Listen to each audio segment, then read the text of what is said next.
Can I help you? Got the 20. Good. You got the...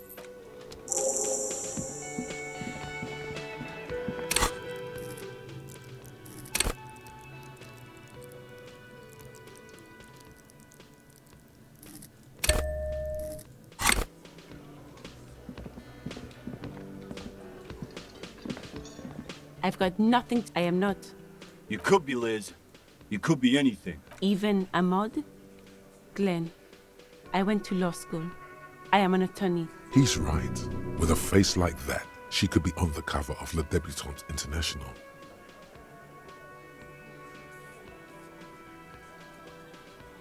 So fucking what? Lots of models are actually really smart people, fuckwad. No, Glenn, they aren't. This didn't change her opinion of you. It's not her. She's not a hardy girl.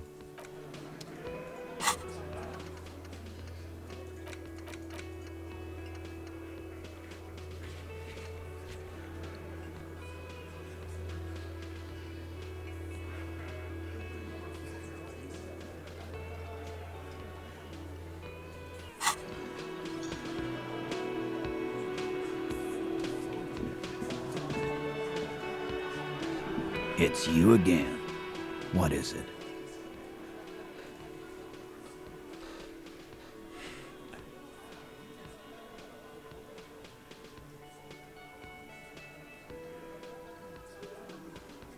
Again. Good one. Yeah, lawman. What? It's almost an anthropological sight, watching him try to assert dominance over you. Not in the arresting mood? By your side, the lieutenant keeps his hand away from his holster. You hear the nylon of his coat hiss as he steps closer. Look, coppers, I know you think you're doing your job here, but there are 7 of us and 2 of you. The last thing you hear is a little murmur. Not a blast, not an echo. No one screams. It's more dead cops. Sad news from the district of Martinez, as the bodies of 2 police officers are found floating in the canal. It is believed the officers were pursuing a murder investigation, but got caught in the dock workers' strike and were gunned down under unclear circumstances. Such needless loss of life is truly tragic, a local union leader, Everard Clare, commented, and added that although the event is truly horrid, we can expect similar incidents to follow if right-wing vigilantes are allowed to run around uncontrolled and try to wriggle their way into well-organized neighborhoods.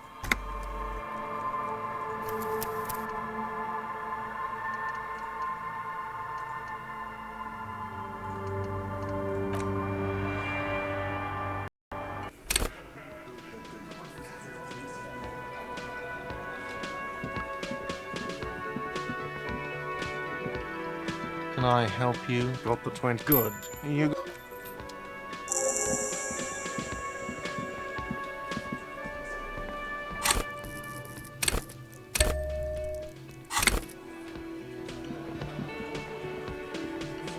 It's you again. What is it?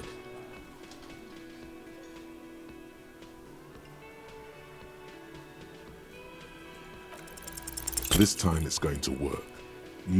Did you already try the gun thing? I hear the gun thing is You're probably right. The others are only there for filler, to make the gun thing pop. Stop shitting your pants. You don't need to know, all right? The law. Yeah. Aren't you listening? It's done. Finito. What? Now you're in some kind of personal crisis right in front of us? I assure you. There is little left to salvage.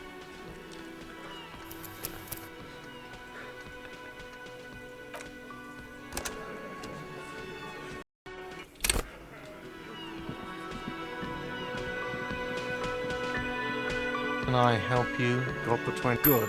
You got...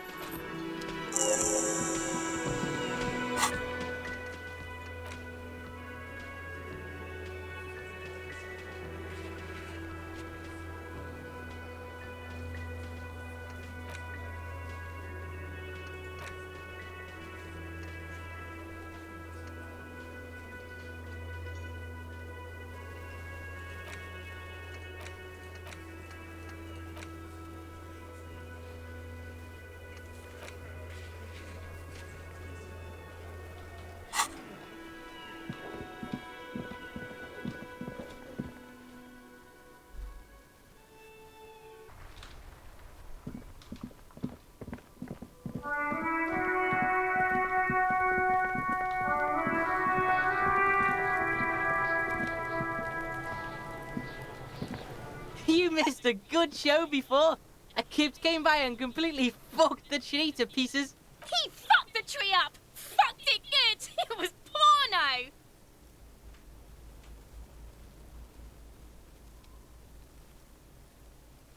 Shoot that shit at Kuno, Pigonaut.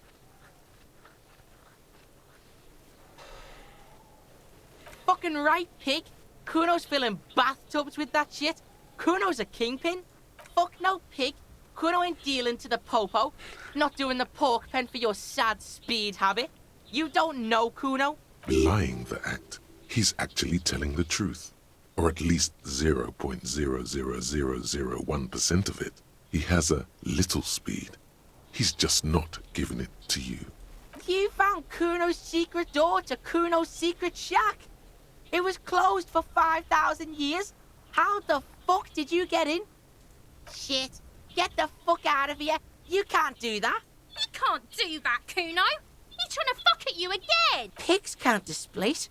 Can't do that teleport shit. How did you like it in there, pig old boy? Kuno's got a lot of cool shit there, right? That's where Kuno gets his daily hit of electric. Kuno Shazam. Kuno rides the fucking lightning in there, pig. Bet you'd like to ride the lightning too, wouldn't you? You feel tired and old, but you could have that sparkle in your eyes. It's a vitamin, pig. Don't you know anything? Yeah, it's the mag. You fucking need that shit to stay on top of your game. Kuno goes through like a tube a day, rips mag like a motherfucker, and you could use a battle. Oh, don't teach him, Kuno. He's gonna use it against you, Kuno. You're not getting this, pig. It completely takes away the hangover. It's like you didn't do anything. Like you stayed home playing with your choo-choo. Fuck you, pig. Don't do mag. You're gonna OD and you're gonna fucking die.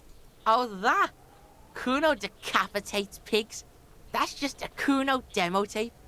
Yeah, Kuno plays on snuff radio, fucks pigs, live, fucks their heads off.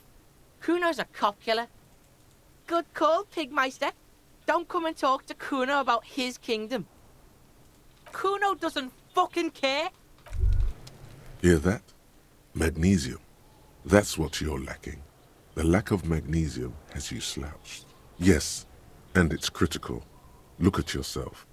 You're practically devolving into a fish due to the lack of magnesium in your bloodstream. You need to get so magged up. You've probably had 2 heart attacks and a minor stroke already. And the only prescription is insane amounts of magnesium. 1 stroke? Don't be so modest. He's having one right now. Yes, if you want to live, you need to evolve. You need to transcend the carbon barrier. Go to the apothecary and buy insane amounts of magnesium. It will reverse the damage to your circulatory system.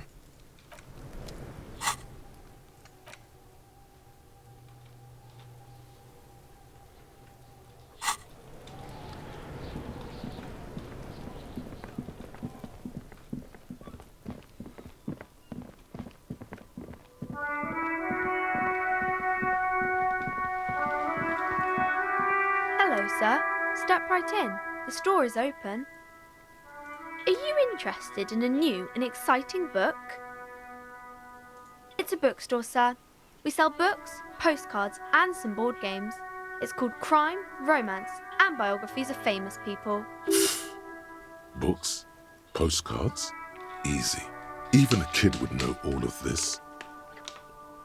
Yes, that's exactly it. You got it, sir. What about board games?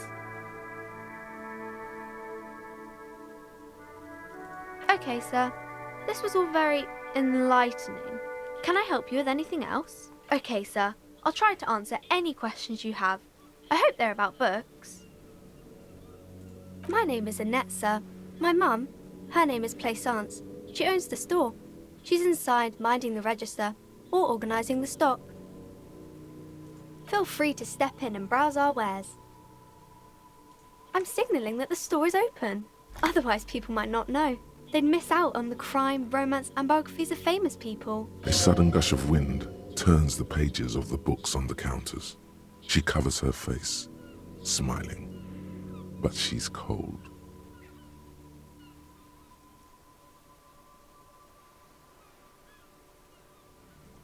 Kind of you to offer, sir. What could you do to help her anyway?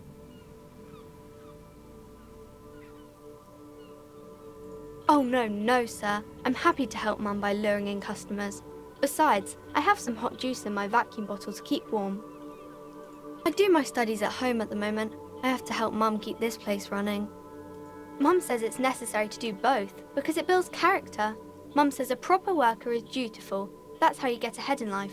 There is stress and unease behind these words. She's reciting etiquette.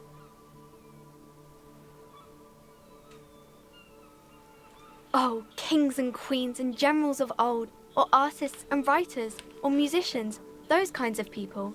There's usually something extraordinary about them. I think that's why people read them, to find the secrets of their fame. Seems like most people who read those books fail to get more famous from reading them. But it does make the famous people more famous. Why would they do that, sir? That's so cool. Maybe they'll make you a book cover picture and everything. Standing over a dead body, holding a gun. Oh, that's Auntie Billy. She's nice if a bit distressed. Oh, no, sir. She's a working woman who comes to look at the books a lot. I think she is a bad husband.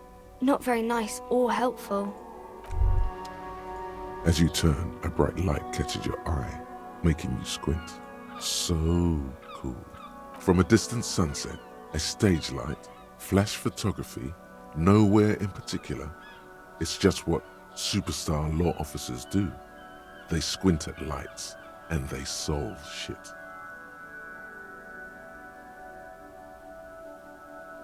What are you, deaf? They're perfect, like rock star politician and drug addict teacher. Embrace the superstardom you've worked so hard to establish. Yeah, you have. You're a big dick cop, Dick Mullen, Salam Rocky Baye, badass on the edge disco cop. Time to recede into a ludicrous fantasy world. Here we go. Camera, lights. With a sudden flash, the world freezes around you, and you along with it. In an iconic monochrome solution, a black silhouette against a rasterized orange world. It's on.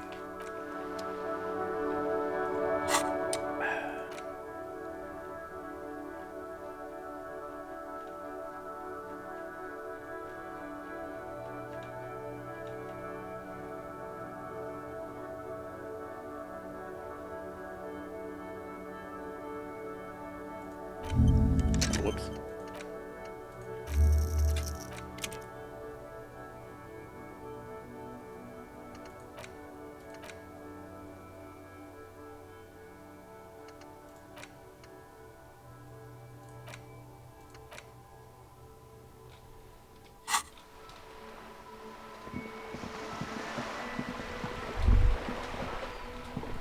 There.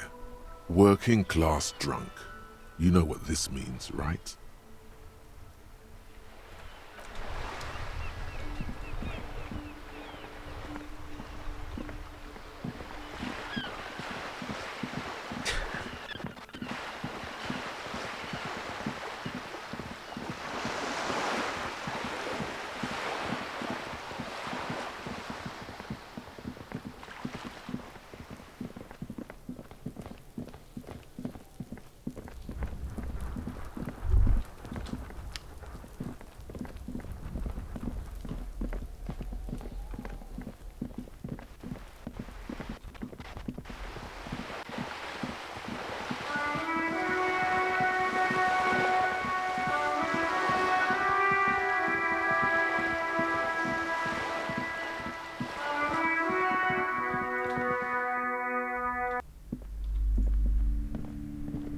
Hello again, esteemed.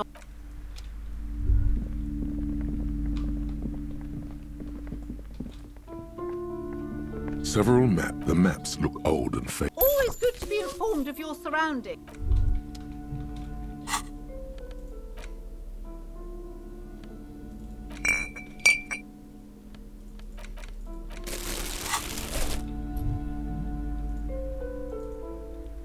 Whoa. In your hand, Pyrrolidon, the double rainbow of synthetic hallucinogens, rare and gritty, a product of the age of atomic power. What a funny little cap. Don't let the scary medical warnings throw you off. It's an inadequate antidote to radiation poisoning, but a potent antidote to boredom. It's not gonna give you radiation poisoning, stupid.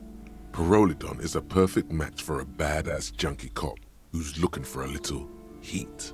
You need to lower the radiation levels, your stomach thinks. Slurp it. The container is warm to the touch. Or is that just the anticipation? You screw the lid open and look.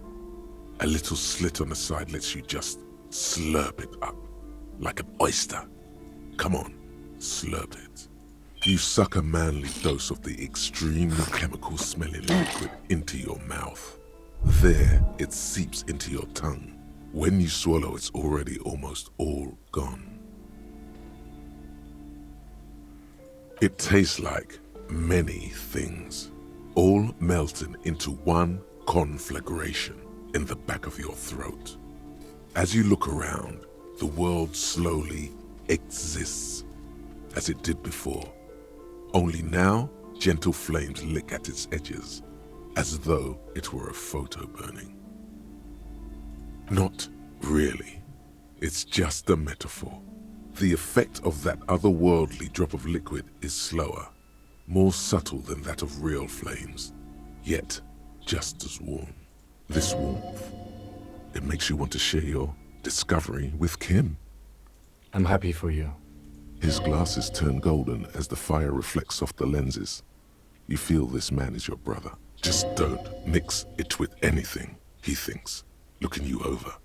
Thankfully, his sense of balance seems okay. Whatever, I'm not getting involved. Wow, Kim's badass. Or he's had a druggie partner. Whoa, that's probably it. He's seen it before. Look at all these guys go off like fireworks as information pours into you. About the lieutenant's simple remark, I'm happy for you. This stuff is great. Why not? This government develops substance. Already you can tell you're going to be slurping a lot more Pyrrolidon. This stuff is going to give you insight into that little flickering light hidden in all human beings. In the bottom right corner of the screen, there's a Pyrrolidon button. It gives +1 to psyche skills. Empathy, suggestion, authority, inland empire, esprit de corps, and volition. This is good before rolling a white check, but damages your health.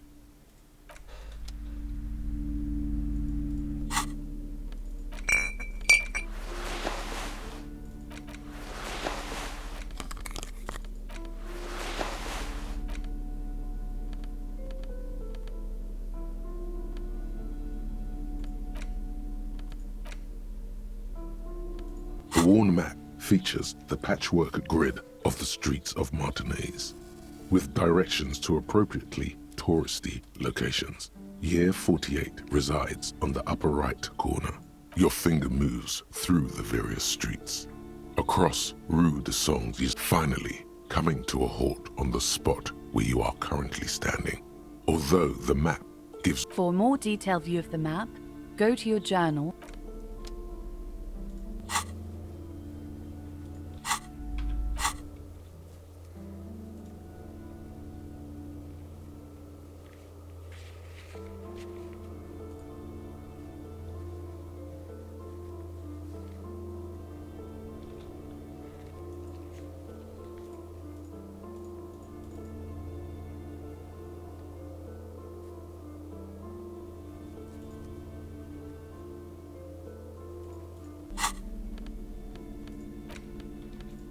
It's the ledger you found in the trash. A cabbage of papers hanging from the board, with the permeables drawer inside. It's barely held together by a clip, then made complete by the faint smell of urinal cleaner. Yes, at last, you find a way to piece them together using the alphanumeric code on the margin. HDB 41, date of initialization and time of arrival on the scene, followed by the title. For example, why yes, your precinct number is 41. Every last alphanumeric in the files begins with it. And these are your case files. It's safe to say HDB are your initials. Harry Dubois, HDB. This one is relatively easy to reconstruct. Overnight on 1202, a graffito, nay, a mural, appears on an 8-story tenement overlooking central Jamrock. The building is a sparsely inhabited ghost tower. The mural is enormous. 2 silhouettes. True love is possible only in the next world. For new people, it is too late for us. Wreak havoc on the middle class. People call it that thing and that fucking thing. It's visible for miles. In 2 days, the station's complaints desk gets clogged with requests to remove the bummer. You and your partner are assigned to the case. The graffito crew is easy to track down. Only the bell lectures have the literage of industrial paint to cover the surface. One of the graffito artists is rumored to be rich. They take responsibility for the execution, but not the design. The ideologue of the next world mural, as the crew calls it, remains an unknown. The case files do not show you finding the author of the design. The crew agrees to clean up after themselves. However, your partner, JV, is against the removal, citing public support for conservation. This leads to a debate in Precinct 41, which then spreads to the streets of Jamrock, ending in a rare plebiscite organized by you and the rest of Row 3. The 9,000 people subjected to the mural's message, all of Lakeside, Central Jamrock, and Villalobos, plus half of the eminent domain, participate in the vote. Although the case begins with what appears to be a lot of rambling on the streets as to how juvenile and stupid the mural is, given a choice between 2 options. A staggering 78% of voters choose to keep it. Turns out the opposition were a loud minority, and that love truly is possible in the next world for new people, and it is too late for us. Did anyone ask you what you believe in, man with the smelly toilet ledger? What do you want to tackle next, or are we done?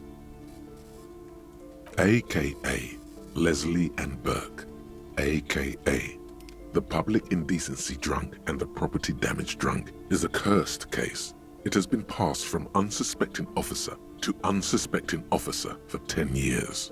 On January 29, the unsolvable case made its way to you. Why you accepted it is unclear. Every officer, and indeed most civilians in Jamrock, know it's unsolvable. You were so drunk you didn't remember what it was when you signed on. That, or you were high. Leslie will always take his pants off when he's drunk. Burke will always trash everything. It's just what they do. It is their nature. You cannot change the nature of a man, and you can't lock them away because public indecency and small-scale property damage are not punishable by incarceration.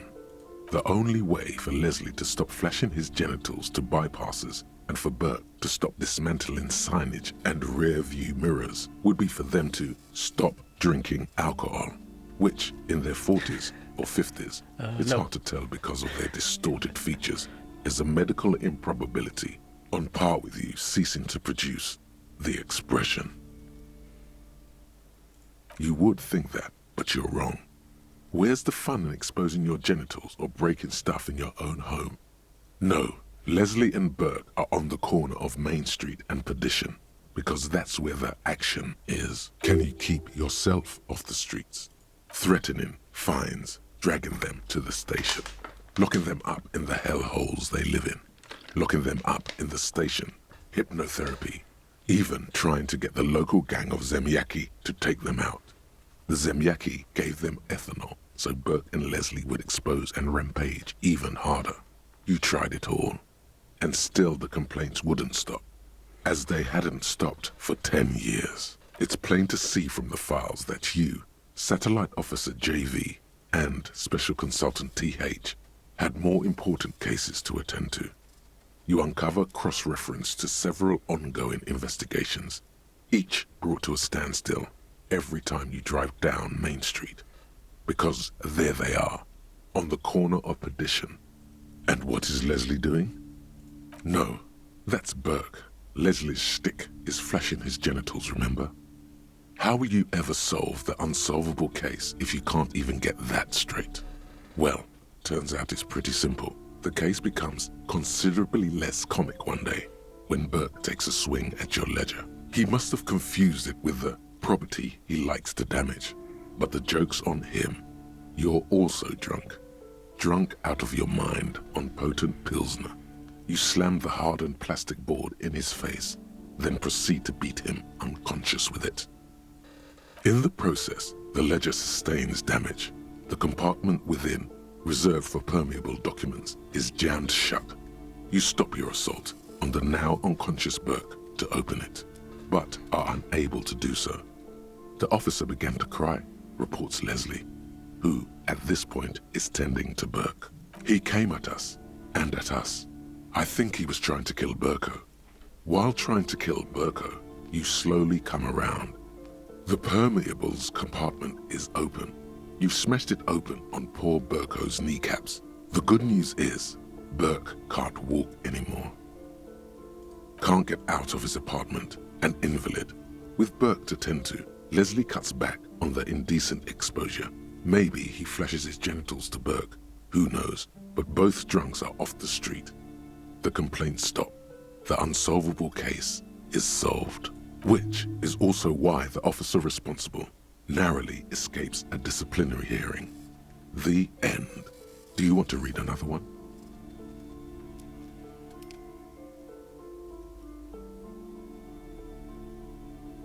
It would be very interesting to read about these, wouldn't it? I mean, there seems to be a square-shaped entry wound in the victim's forehead. She's been sitting there for weeks, on her rocking chair, with a square hole in her skull, staring at the wall, her mouth agape. That's all you got. From the half hour you've spent piecing it together, all you know is the entry wound was square-shaped. You never found the bullet. And then another body showed up, also with a square hole in his forehead. Who knows? Those pages are missing. What next? One day you may still catch the man with the square gun.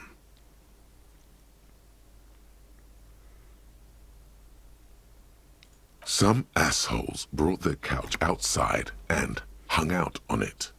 In the middle of the street, on the roof, on the hillside by the motorway. You know, at an unexpected location. They were young, and they thought they looked cool on it. Yes, as you've said here, insufferable rock and roll assholes. Young people are the worst. So anyway, you got a complaint about the damn sofa, or couch, or whatever it was. They were leaving it out in all these unexpected and whimsical locations. They took it to where they also took photos of themselves on it, and smoked cigarettes, and drank coffee because they felt it's intellectual. Cigarette butts, coffee cups, stupid couch. You had to clean it all up, and you did. So congratulations to you. Case solved. No, you didn't have time for that. These notes show that you have what is called a real goddamn job. You don't have time to be chasing down the couch assholes. You have a real job to do. What next? Murder. Tum-tum-tum at the hookah parlor was a case originally assigned to an officer called Joseph Mills, who is now dead, of circumstances completely unconnected to murder at the hookah parlor. Beaten to death by a throng of Villalobos gang members when him and his partner J.M., only initials mentioned, answered a call one night. It's a sad story, and it isn't really represented in your case files. Stop stalling and get to the murder at the hookah parlor. Joseph Mills was on this case that he just couldn't solve, was doing it solo, said it was a real nutcracker, a real brain twister, was on it for, like, a month. The captain got impatient, Shit or get off the pot. Mills didn't get off the pot. Not yet.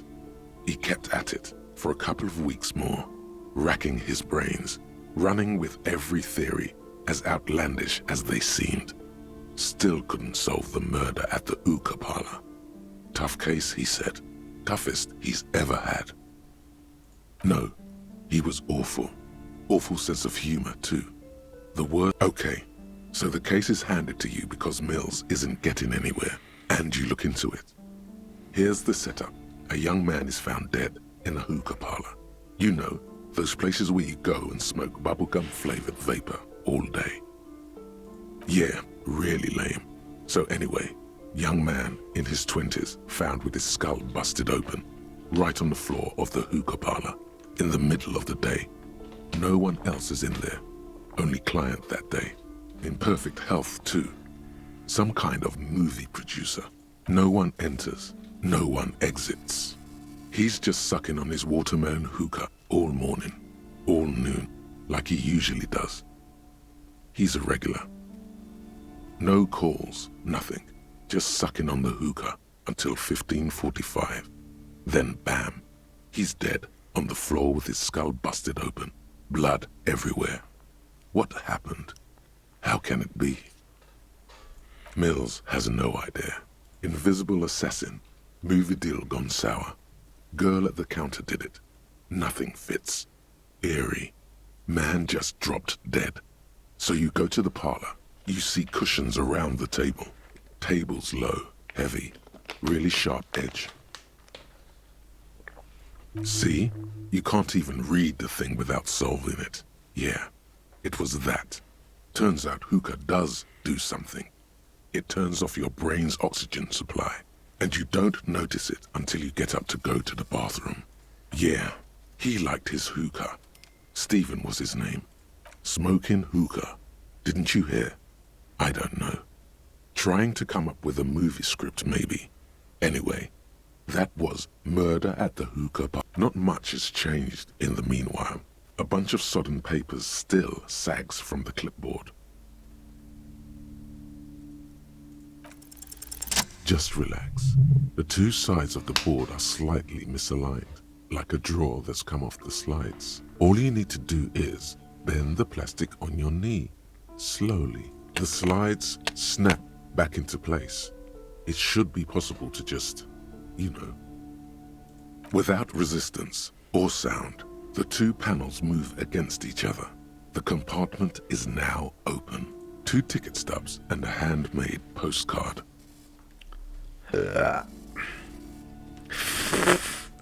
Two octopuses are smiling, reaching their tentacles toward each other in the colored pencil drawings. The tickets permit access to the zoo in Revachol East. The aquarium costs extra. These let you go there too. Thin wax paper has been glued to a piece of cardboard. Sounds like leaves rustling when you pick it up. You see violet flowers, floral patterns, patches of glue. It smells of chewing gum, apricot flavored, a touch of cinnamon, the end of summer. You think the label says tutti frutti. Familiar handwriting lines the inside of the card. Looped, round letters in a woman's hand. A young woman in her 20s. There is care, effort, and a smile, you think. Although that is not something you can read from someone's handwriting. Harry, it begins. You're already reading. I wanted to write you a letter so you can read it when you wake up. Maybe it will make you happy. Throw it away, please.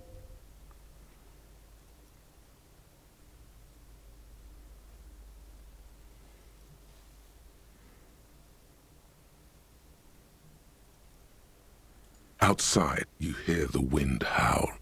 A sudden gale blows in from Martinez, flapping Come outside. far away and outside. The reeds hiss with desperation. Step out.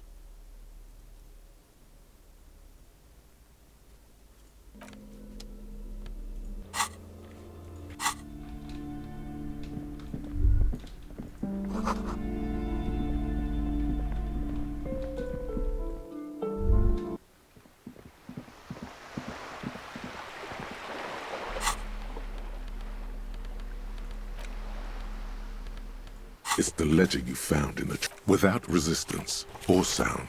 The 2 panels, thin wax paper, has been glued to a piece of cardboard. Familiar handwriting lines the inside of the card. A young woman in her 20s. There is care. Harry, it begins. You're already reading. I wanted to write you a letter so you can read it. Throw it away. No. A merciful wind blows in from the Bay of Revachol, dusting the ground at your feet and raising newspapers far away. You feel the card slipping. Let go.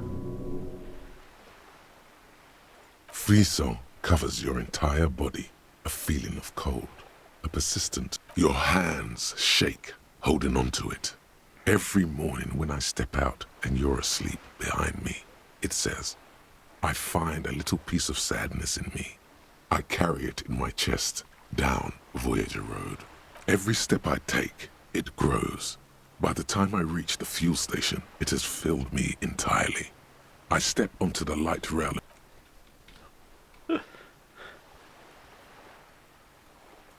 You jam the compartment.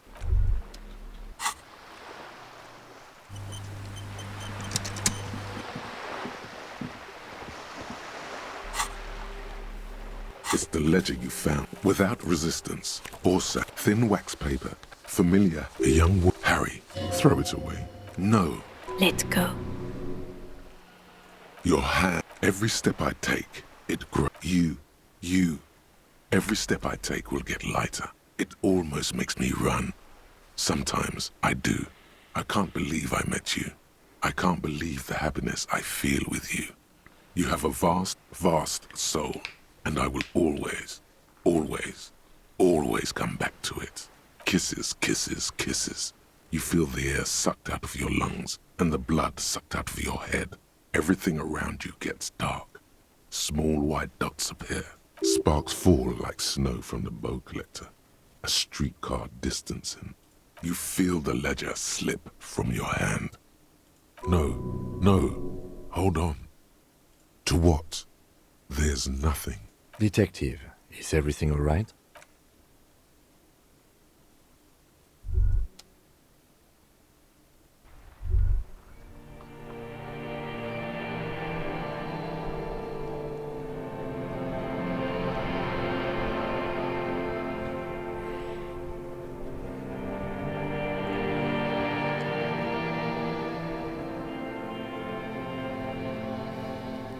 There is nothing. Again. Nothing sad, brother. No treachery, just blackout. Well, almost nothing. There is the ground below you, that's still there. And the small light that's on, fluttering, somewhere in the basal ganglia. That's me. Blue eyes, that's me. Who was what? He speaks of the sickening longing, the unwell emotion. Even in the darkness, he's grasping for it. Still trying to hold on to the great sorrows slipping in the water. Slimy. The cool when you're dead, brother. Here in the paleo-mammalian cortex, we call it the shadow. Because it's always there. There is no Voyager Road. There are no roads, no houses, no lights in the windows. It's all on. Paul, your name is fuck all. It certainly ain't Harry. Your name is passed out on the ground, dragged around by one of the other evil apes. They're taking you somewhere. Yeah, man. What was that about? Bloated corpse of the past resurfacing. Beautiful. Believe me. You think they would let you? Until you disintegrate into biomolecules? No. Someone is breathing on your face now, inspecting your pupils, stupid idiot. Oh, but you are. They're pouring something on you. Something in you. It's delicious. Glowing lights on a dashboard emerge out of nothingness. In the upholstered cabin of Lieutenant Kitsuragi's motor carriage, seated in the driver's basket. The air is thick with leatherworks and heavy fuel oil. Cold water runs down your chin. Drink. Water. The water is cold, silvery, the stuff of life itself as it pours down your parched throat. The pounding in your head recedes. The darkness parts. Drink. You haven't drunk water in 2 days. Did you know the human body is not made to survive on alcohol alone? You need a secondary form of hydration. That's just a drug addict myth. In reality, you're still comprised of dihydrogen oxide, which you must replenish to go on living. With greedy gulps, you down half a liter of cold water. Some of it spills on the driver's seat. The lieutenant pays no heed to it. What happened?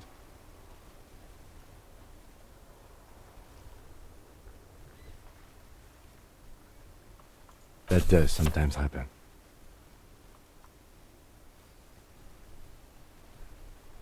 You dropped these. Are you okay to proceed? Good. The Ledger of Failure and Hatred is a special item that can be used both as an interactable and a tool equipped in your held slot for skill bonuses. Find it under the Tools tab in your inventory. Woohoo.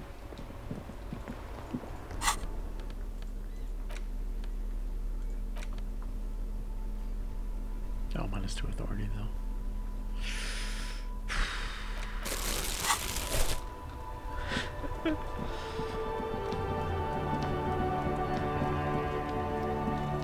Oh, look. It's the cop who turned me into a bad person.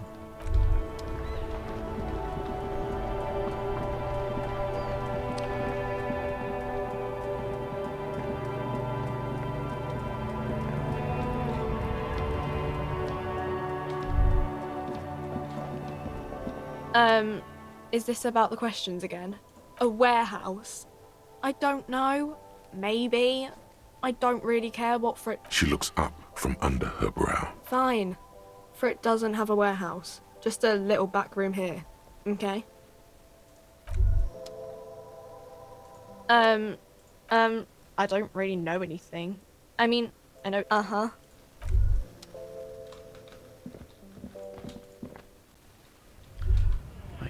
Who gotta ask about the tattoo? Went native on the chief, huh? Those ballerina antics were reckless. Should have just punched him in the throat again. Wrong. You did the right thing with Measurehead. The ballerina antics won you the fight. Let's talk about our right to work.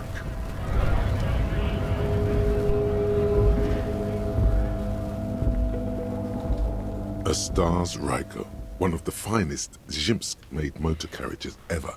An oldie, but a goldie. Not many people outside of Grad and Revachol West. Bulky frame, heavy, hardy, looks like a tractor. A Stash Ryko KK2. That's a classic model. Never thought I'd see another one repainted after what happened last time. No, only that the motor carriage is typically baby blue. The colors of Sigismund the Great, an ancient Zhimsk ruler. His banners were famously zephyr and white. The colors of the Stars Ryko.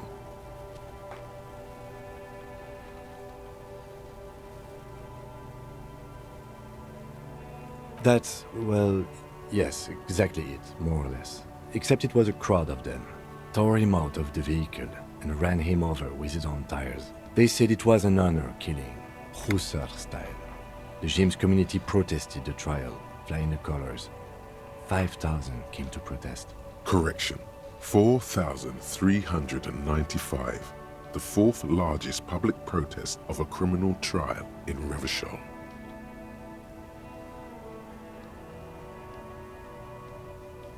Is that so, officer? I'll take you at your word. People we are paid to protect. Let's leave it at that. 4 years for murder in Reunion. The perps were remorseful.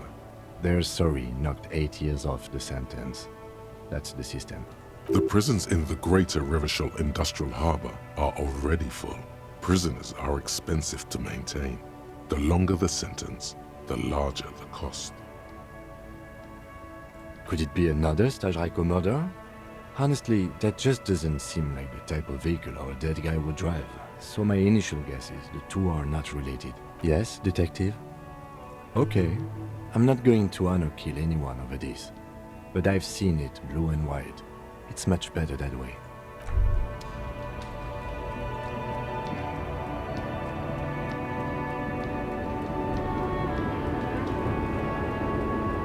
The woman is still...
You're back.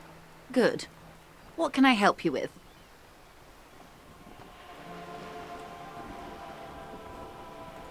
I fear I've told you all I know. It's an Oranese map of the waterways, or some version of it. Is there anything else?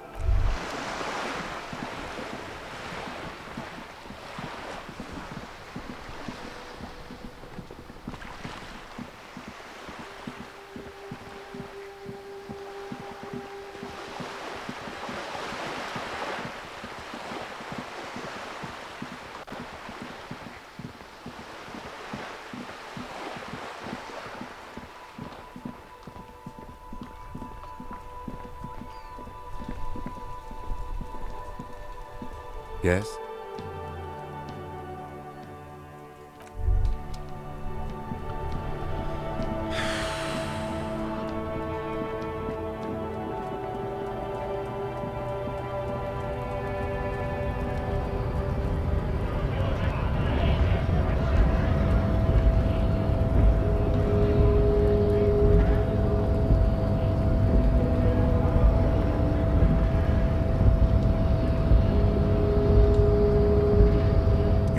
Descent has temporarily halted, but you will fall again.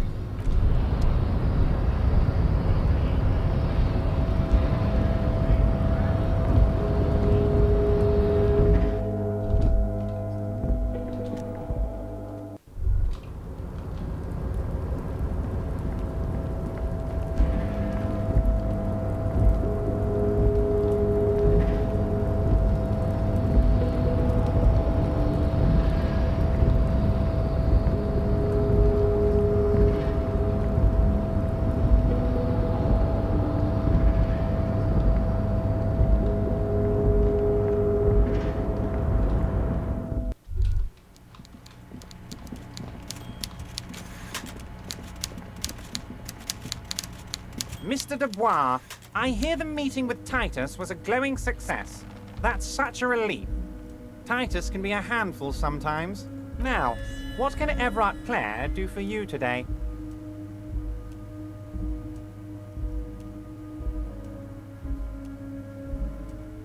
Most certainly, Harry. Nothing brightens my day like by all means. Lonesome, long way home. Here we go. Home awaits. Walk past Station 41 and through the market, past the Boogie Street spearhead to the other side of the lake, the frozen eye at the center of the district. Then past the video rental store on the corner. There, at the end of a street lined with pine trees, a small house no larger than a matchbox. 11 Voyager Road. You no longer live there. Those times are gone. And so are those people. Why did you come here? Why are you still here? And where's the dealer? You have to get back to work. That's all you have now.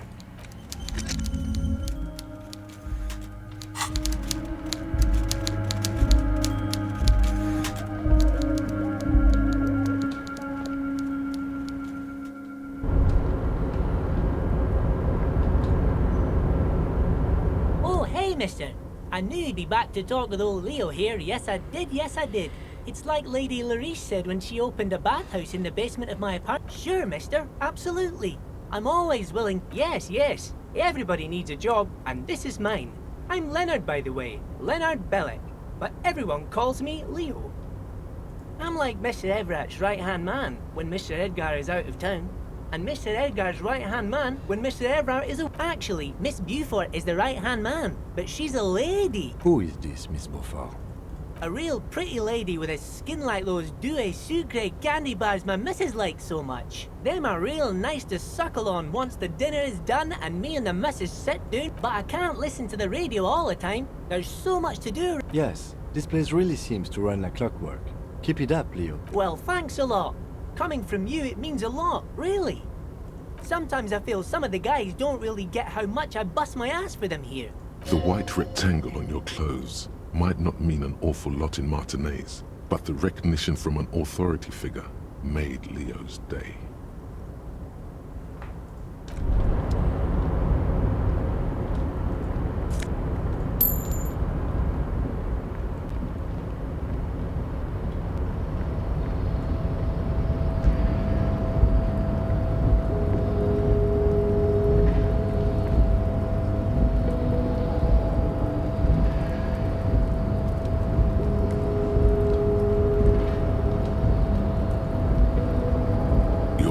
Before the cargo container. Its drawer has not lessened since you were last here. If anything, it seems to have grown slightly.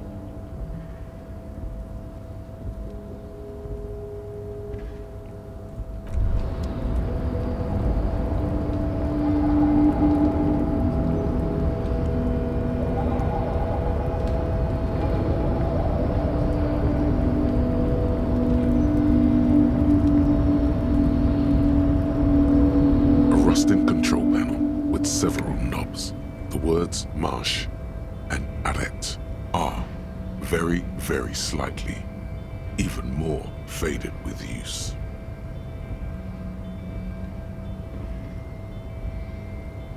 The crane does not return to its original position.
You see a heavy steel door with a prop. The door doesn't.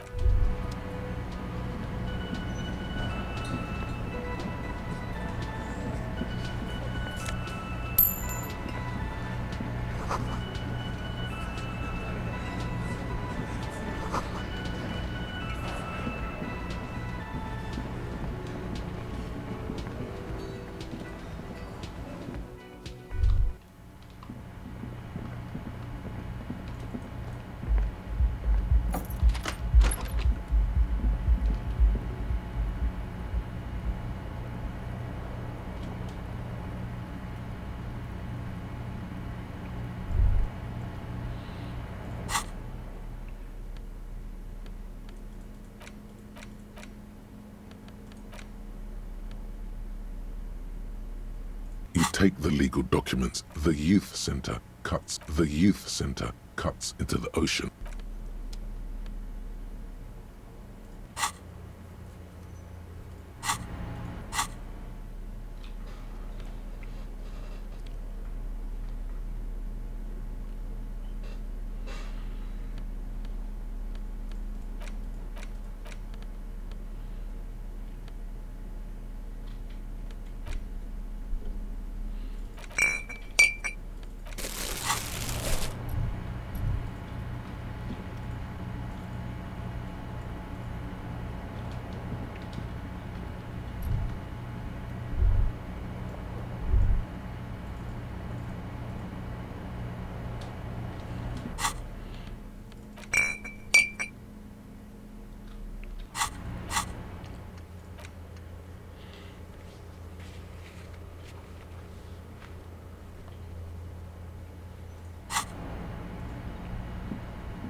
You take the legal documents out. The youth.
The bear's eyes are still glowing red.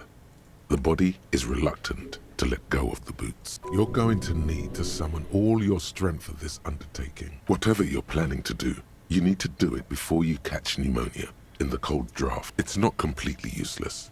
You're able to reveal a little more of the putrid polymer sock beneath the boot. It feels like the leg is going to come off along with the boot, but you're able to get the boot to move a centimeter or two. See? The corpse doesn't care if you try to take his boots. He doesn't need them. He's probably glad to get rid of them. He's too heavy to move by yourself. A great mass of... This is the right method. It takes some time, but eventually the boots come off, with nasty slices of polymer sock stuck to even bigger pieces of skin and rotting flesh. Not good. Let's pin this on the bear. The ice bear tore up his legs with its claws. As for the boots, you can't possibly do anything with them until you've cleaned and disinfected them thoroughly.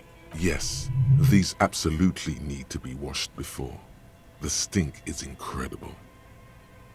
Didn't the Whirling have a kitchen?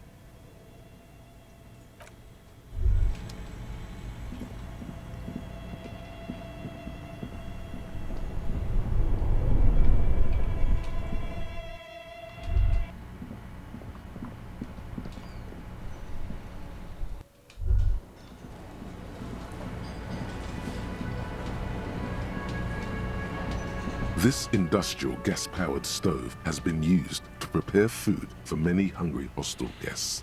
There are several pots and pans. Getting the corpse residue out of these boots is going to require patience, and also a huge pot full of boiling water, soap, and white vinegar. A commercial pot draws your attention. It's very large, gigantic even. It could be used to make enough stew to feed an entire... There is a variety of soaps and bleaches in the cabinet to the left of the stove. There is also a bottle of white vinegar in the cabinet next to the fridge. This is gonna take the hard stuff too. Use as much as you can. It's bad with those boots. Don't be stingy now.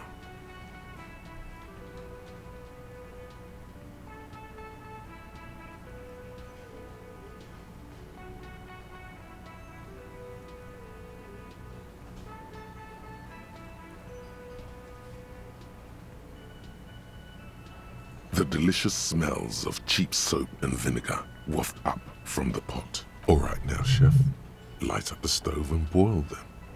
The strong smell of vinegar forces you to step away from the pot. The water slowly comes to a boil. Strips of polymer fabric and human tissue separate from the lining of the boots. They float to the bubbling surface. A two-course dinner of rotten flesh and hardened ceramic. The boots look cleaner and cleaner. Those bits of human flesh are beginning to look cooked. You can smell it too, just like beef stew. That's it, chef. The boots are as clean as they're going to get. Steam, dense with the smell of strange meat, disappears into the vent above the stove. A pair of real beauties. The boots are shiny, hot, and reek of vinegar. Just perfect.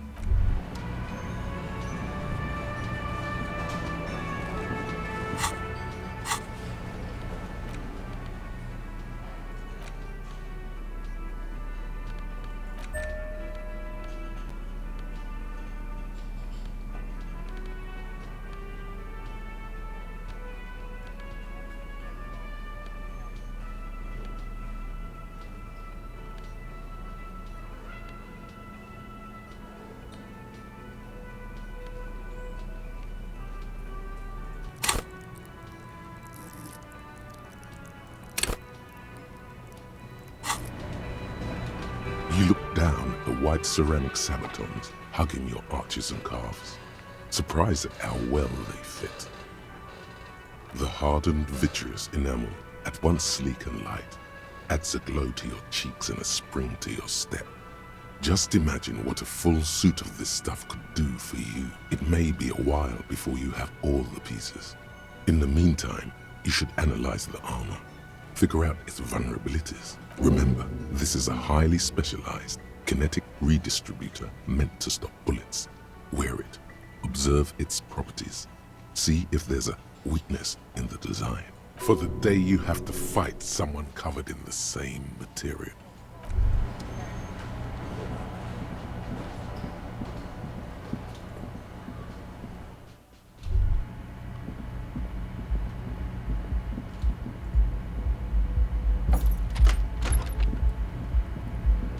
The bed is still cold from the broken. The bed is still cold from the wind blowing in from the broken window. The mattress creaks as you close your eyes and try your hardest to fall asleep. Here we are again, my broken bird. The waves are coming, carrying you away. But you can't go. No, you have to stay. Always half aware of yourself. You're not cooperating, brother man. It's your disgusting body. Even through your sleep you feel a vague discomfort suffusing it. Your belly and your sides are unpleasantly tender. You wish you could curl up into a fetal ball of safety. But you cannot, because of the pain. And there's a lot of it, ever present in your organs. It's like every one of them has their own nasty song to sing. That pain in your right side is your enlarged liver, by the way. As for your kidneys, you've really been compounding the damage lately. Every cell in your body is moaning in agony, asking, what did we ever do to you? Yes, your body is a system, and it's failing you because you're failing it. Now you've gone off the rails, baby. Now you're stuck sitting here by the tracks, admiring the wreck around you. You just can't help it, looking at yourself. The sum total. You're just stuck here, in the half-world. Could try looking at other people, really looking. But why would you want to start doing that? Sure you do. They're all so friendly, aren't they? At least they're interesting. Each one has a process just like yours, running in the space between their ears, full of secrets. What do you think you're doing right now? Coming to some greater awareness? Look at all these lights, blinking in and out of existence. Thoughts! You're just pretending that you're asleep, even to yourself, while the world goes on without you. Let it.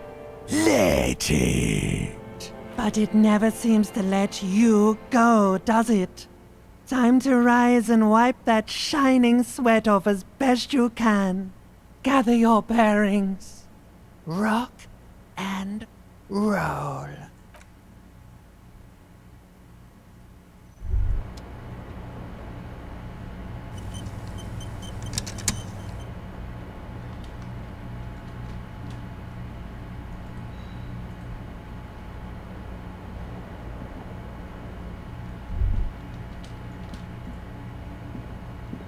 This fan has two chain pull switches. One ends in a tiny fan, the other in a light bulb. The blades come squeaking to a halt. It should be easier to reach the tie now. The lights are on. You swoop up and catch the tie. Snap! It's released from the blade. What you have in your hand is a truly hideous necktie with four...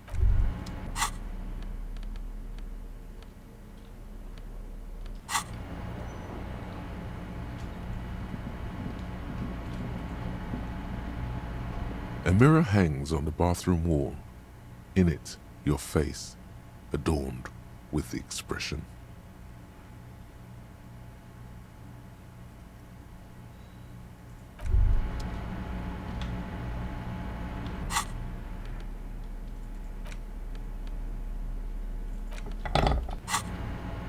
A mirror hangs on the bathroom wall. In it, your face, adorned with the expression.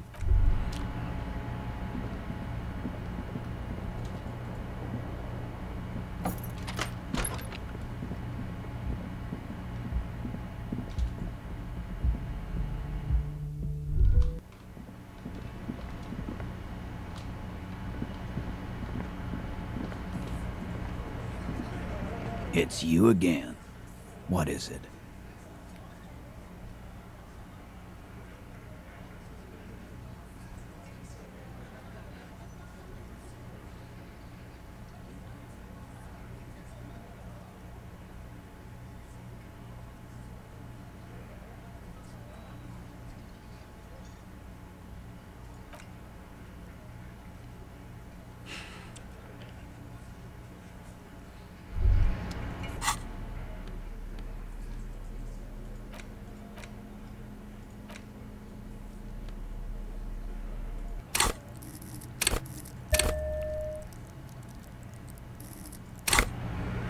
It's you again. What is it?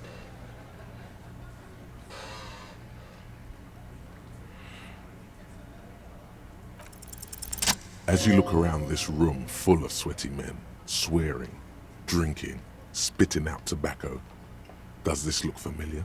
You believe the place was called Precinct 41. It was also filled with, almost exclusively, men, sitting on desks, talking shit and wasting time. Huh? You got a problem with beer now? Not quite there yet. Push on.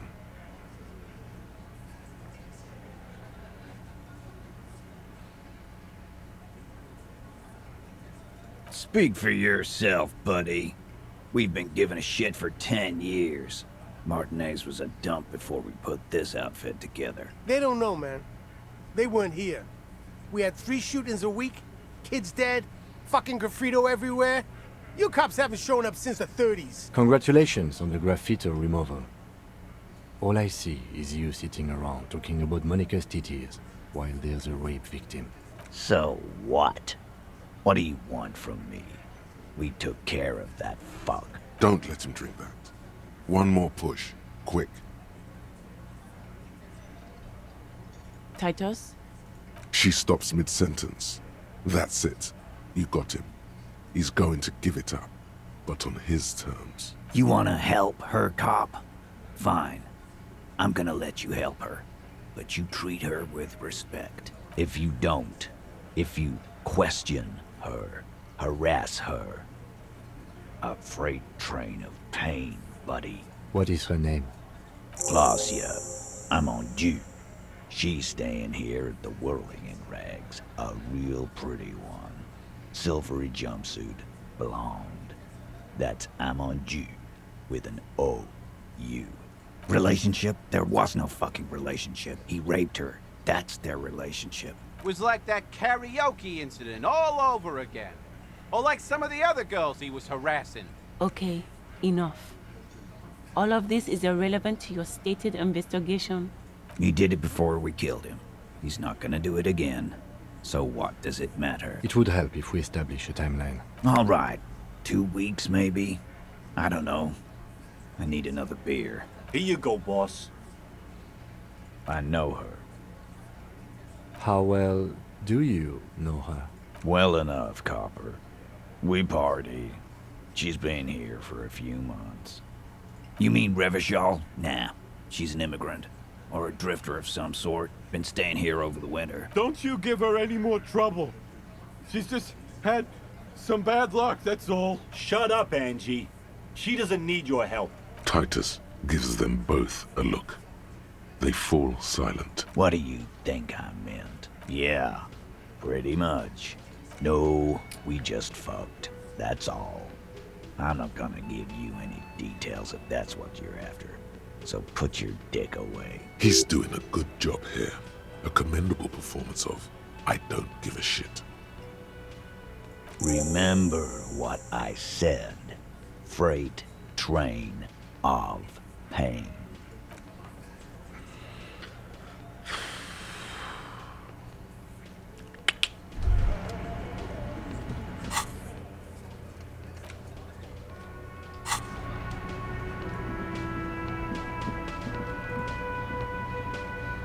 look like shit.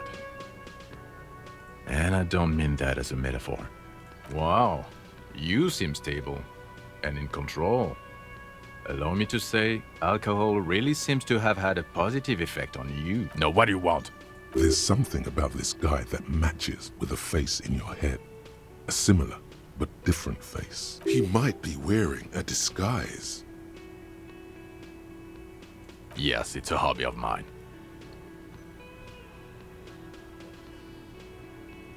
I'm not getting involved in this. About what? You don't look like a cop. You know what you look like? Not the prophet shit again. He didn't answer your question. No. 'Cause it's not my job. Why don't you go and fucking do yours and solve this damn hanging? Actually, I don't want to hear you say things. Come on, Jean. Okay, say things. I want to hear you say things. Hear that? He wants you to say things. Say one. Suddenly, out of nowhere, case-related things start popping up in your head. So, do you know who hanged him? Yeah, I can see that. I don't know. Why are you?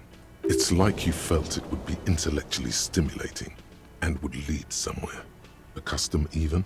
Oh my god, there's more. You want something more? What is it? Watch out for yourself.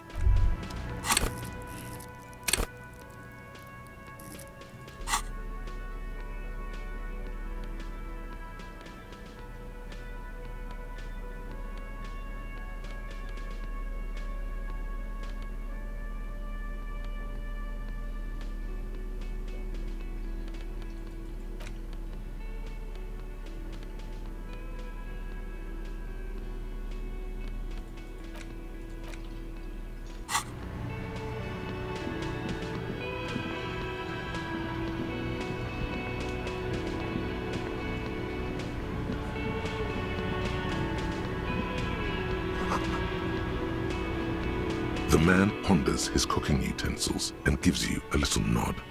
Speak Revacholian? We speak Suren. There is no such thing as the Revacholian language. But don't worry. The cook is still smoking. Good thing he didn't understand a word of your stupidity.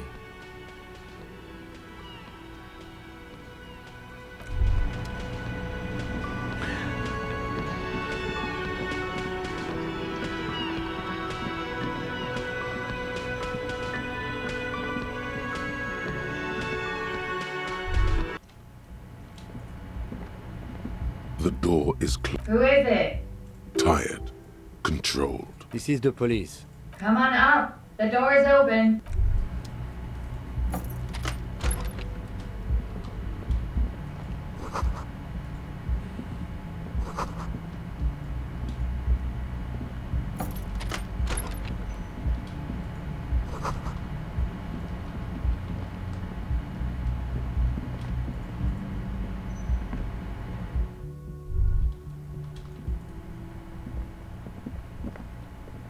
This window is pristine on the inside, unlike the one next to it. Light from the desk lamp reflects smooth as ice. There are spots of mud and rain on the outside, even smudges. But the surface of the window is clear from the inside. No chips, no hairline fractures. Following your lead, the lieutenant leans in closer. Looks like it, yes.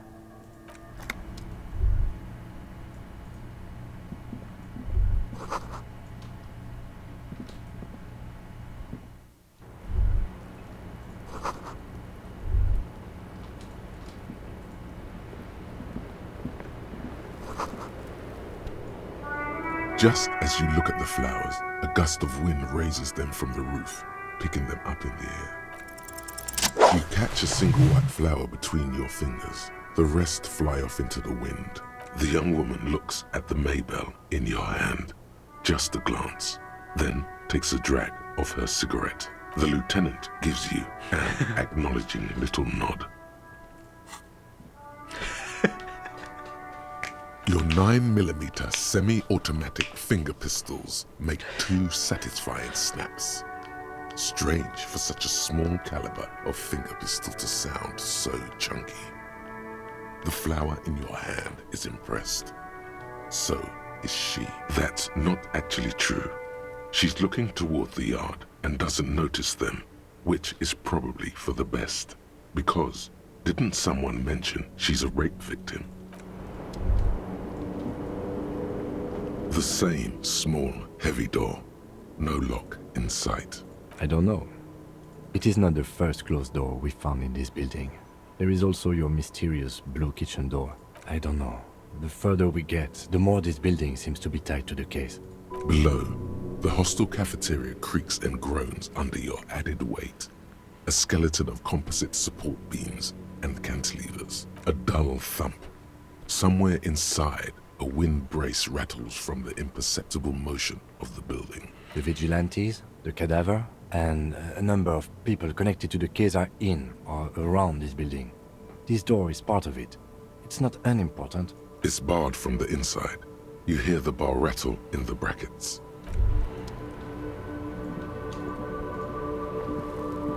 Welcome to the roof. Below her silvery jumpsuit, an athletic young body, built. I'm sorry for the mess down there. The cleaning lady hasn't come by in days. I'm beginning to wonder if she ever will. It's much nicer now. Where the dead body used to hang, clearly visible from the roof, but no longer. Thank you for that, officers. Truly. There is something in her light brown eyes, a sadness, when she thinks about the death of that man. Oh yes, legends of room number 1 have made their way around the building. They say a portal to hell has opened in there.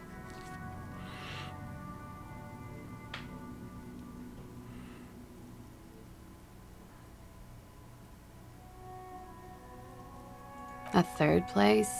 Interesting. That's probably why the cleaning lady quit. I'm Kim Kitsuragi. I'm a detective from Precinct 57. I see you've already met my colleague.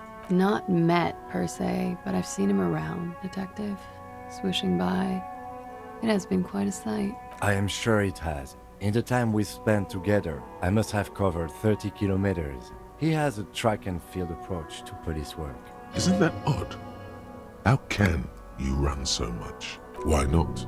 You're a powerhouse. And what brings this track and field god all the way up here? Miss, we are investigating the murder of the man down there. The people who put him there have asked us to talk to you. Huh. I see. It's like she's disappointed this wasn't about more entertaining matters. Clausier Amandu. Same name that Titus gave you. It sounds Oranese, as does her accent. Right, sir. Vrai de fort. Wasn't the tattoo on the hanged man an Oranese map of the waterways? The thought begins to form in your head, then dissipates. Something for later. A bad memory, officer, of lilacs and lightning. Parks, glass, duraluminium. Vrai de fort is a conference city. It's always autumn there. A night. At least it was for me. What's so bad about that? Nothing. If you're no longer there. I'm 28. Something stupid. Oranese lit. Oranese literature. It's what I studied at the university. Fear of failure, fear of death, how it sucks to be Oranese. All national literatures are... Only the name of the nation changes. What about Revacholian literature? People sometimes reveal things about themselves when they discuss such matters. No. Revacholian lit is about how magnificent and serious Revachol is. It's about how you have to save the world. That's the natural state of the Revacholian hero. She seems quite relaxed for a victim of assault. But, of course, what seems should not be your priority. Nothing. I do nothing with it. Cool. I've made more money by just being than I have with Oranese lit. Many things. A roller skating instructor. It's the world's most tired smile. Miss Aranye, now there is something you should linger on. It's a beauty pageant, held in the year of our century 37. She was 14 at the time. Indeed. Her voice is indifferent to the number. Full disclosure, I was Miss Teen Oranje 37. The pageant was discontinued recently. I'm afraid you can't, officer. Why is that? Because it's buried in a sealed plastic bag at an undisclosed location on the coast, along with cash and airline tickets. Thank you for your candor. Why? They say so in your tourist brochure. Keep travel documents away from your person when west of the river. Look, officers, I like this place, but I don't want to be stuck wandering the city like a ghost after being robbed of my travel documents. I don't want to become an indentured servant in a brothel on Boogie Street, and I don't want my relatives to pay the ransom.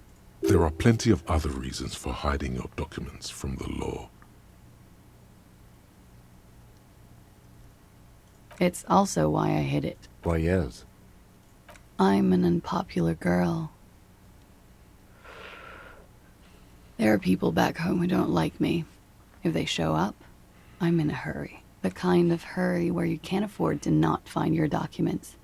But don't worry, this has nothing to do with your investigation. I would love to change the subject. It's not important. Unless I'm some kind of suspect. Phew. Playfully, she doesn't seem to be overly distressed, or distressed at all, really. Okie dokie. The record. So official. Yeah, it's pretty deluxe. I have no idea, officer. It is. The lieutenant makes a note in his notebook. He finds the answer unsatisfying. I'm wintering. How long have you been staying here? About 4 months. Here in the Whirling, here in Martinez, or here in Ravachol. I heard this is where the washed-up disco has-beens go. I'm really not. I'm How long have you... About 4 months. Here in the Whirling, here in Martin. I always wanted to see the only city in the world in the worst time of the year. Okay. She looks at the dried petals in your palm, then lightly touches one with her fingernail. Pretty. Looks like a dried Maybell. Is that the one you caught? Sambo style? Why was there a flower on the roof? I don't know, officer. Because of the wind? It's a bit early in the morning for rape, isn't it? She sounds positively buoyant, vivacious, totally unbothered. Yeah. I'm gonna go with not raped. I can't say that stuff about him. Tell them it's not my style. They'll have to, you know, if they want to jazz up the charges, they'll have to get someone more, rapeable. Are you saying that you were asked to tell us you were assaulted? Not explicitly, but I understood what they meant. It wouldn't hurt to spice things up a bit. Some assault and battery. Sexual assault, maybe. It was clear the latter would be spicier. Pretty much. Warming them. She must be very cold and exhausted of this life. I'm 89% sure. You know how it is. Do you? Maybe you don't. In conclusion, officer, I'm gonna go with a mild to medium, not raped here.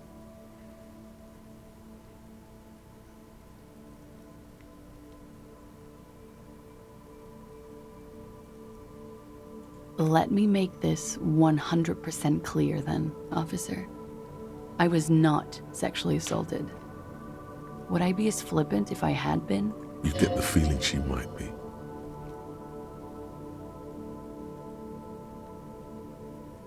We partied.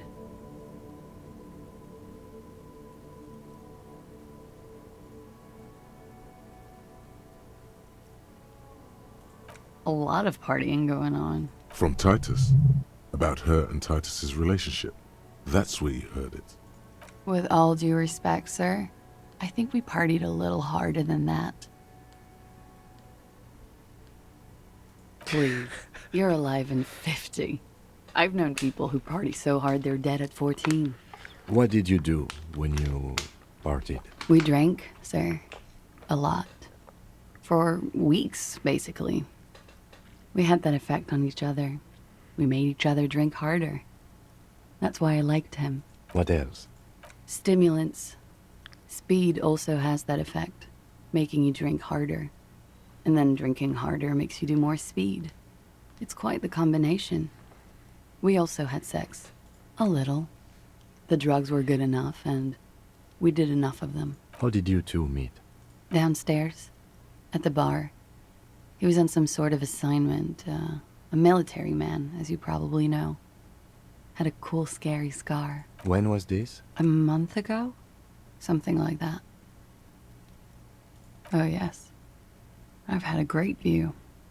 From the roof, out of the bathroom window, in my dreams. A bitter cringe. It hurts. You look to the lieutenant. You called us, the RCM. Yes. Jackpot. I made it. And I would appreciate it if you didn't tell everyone. In Martinez, they call it snitching. Reporting crimes is confidential in Revachol, miss. Because I couldn't handle it anymore. None of these people called. He just kept hanging there. Then they started stripping him. I didn't exactly disguise it. I just muffled the mic and nicked the landline a little with nail clippers. And I diverted some radio fuzz into it, into the cold wire. Which landline? The one downstairs, officer. I used the whirling landline. I don't know, sir. It was stupid. I was drunk, too. I was probably afraid the Union was listening in. Thank you for making the call, miss. I didn't want to, sir. But if I hadn't, he'd still be hanging there. I'm sorry, I can't do it. Not right now. Later, maybe. I keep seeing him. Like he is now. I can't talk about his... I don't know... hair. I know it's difficult, miss. We can return to it later. He had something to do with the strike. One has been roiling since I got here. Rotten timing. But you probably know all about it. And his role in this strike was... I think he was in a security detail. He was ex-military. Worked for Wild Pines. And against the Union. We didn't discuss work much, if you know what I mean. But I understood it was dangerous. And they lynched him for it? She nods. They're frequent guests. Downstairs. They have a booth for Union members. They're probably down there now. Over drinks.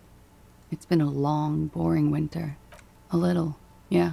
Like you partied with the deceased? No, not as hard. I'm sorry to have to ask this, but have you had a physical relationship with any of the Hardy Boys? I have.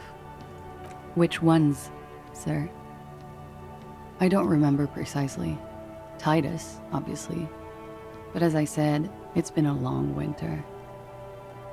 She breathes a silvery sigh of relief and weariness.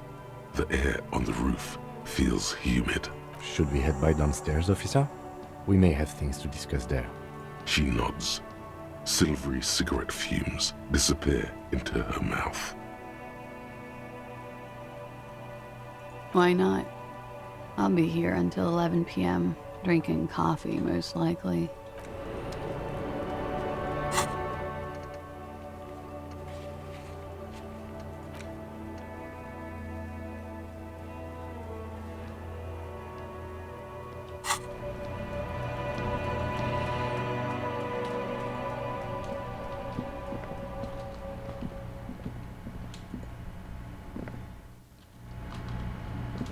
Looks like we have more to discuss with those so-called Hardy Boys. Half their reasoning just went out the window. Nothing will make them respect the RCM, but it will disrupt the game they prepared for us. We just stripped off one layer of whatever it is. Her decision to not corroborate their story was definitely not part of the plan. What else could she have done? Lie? She saw there was no way to lie and get away with it. If not you, then me. It was a smart move from her. You think so? Being candid is the best way to lie. The appearance of candor with some facts thrown in draws attention away from whatever one chooses to omit. She may be trying to control the pace of the investigation. Anyway, we should move. I suspect our inquiries will bring us back here soon enough.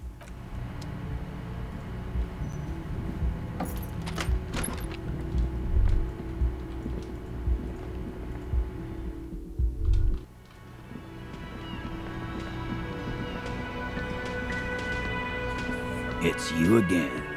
What is it?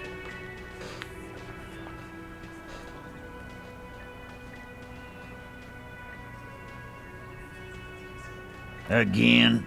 Yeah, whatever. Fuck! I knew that fucking whore couldn't be trusted.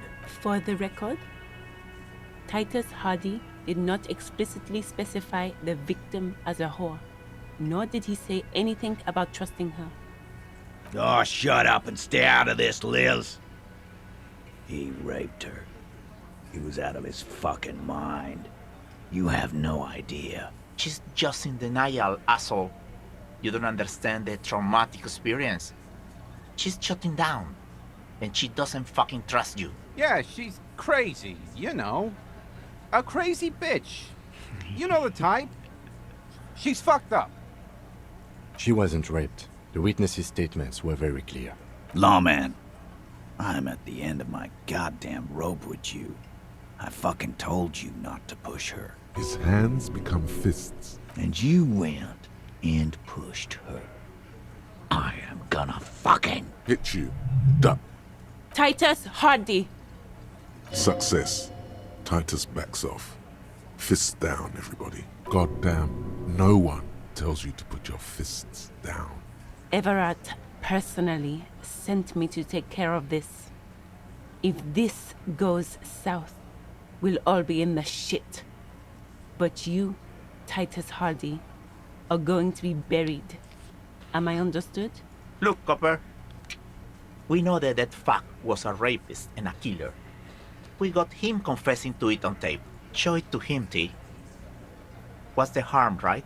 Here, jerkwad. Listen to this shit. And then come back and tell me the soldier of the apocalypse was an innocent man. This is their last play, this tape. Their story is in tatters, a mess. It might be nice to listen to, but at this point, you don't need to. You don't care about evidence. The fuck are you a cop for, then? Pigs, T. They don't care about getting the truth. They care about getting convictions. They are fucking keeping a score on their bulletin boards. I won't be on your bulletin board. If you don't listen to the tape, we got nothing to talk about. What's on it? We call it the door gun a mega mix. You'll know why, won't you listen to it? Now that is intriguing. You had me at door gunner. You think we go into this shit deaf and dumb? You RCM aren't the only ones who know how to bug people. There's no university degree for that. Actually, there are a few. Crypto analyst, radio officer.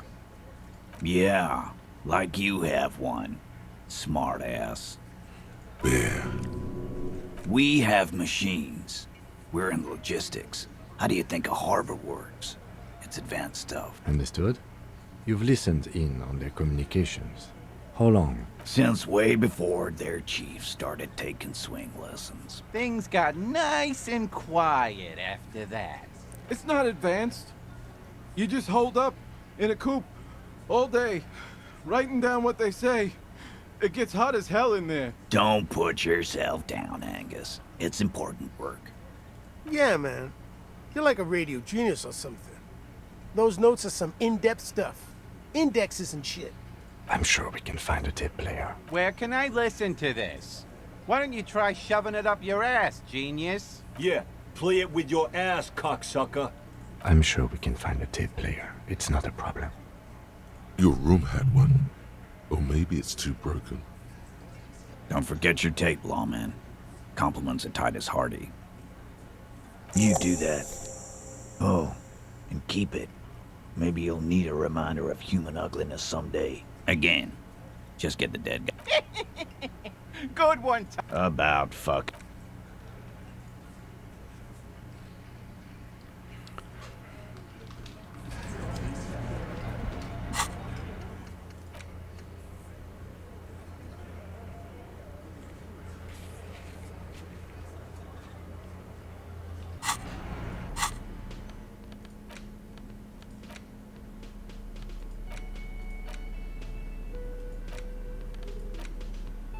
The porter reel is just what you needed. The reels attach to the apparatus with a satisfying click. The tape is routed behind the magnetic reader. You push Command Set, and the tape stops. This isn't Revachol. This is a fucking village. I can almost see the elephants. The harbor. That's the son of a Kvalson crane. When this shit is done, I'm gonna tear that place up. Soldier of the Apocalypse style. Kill shit.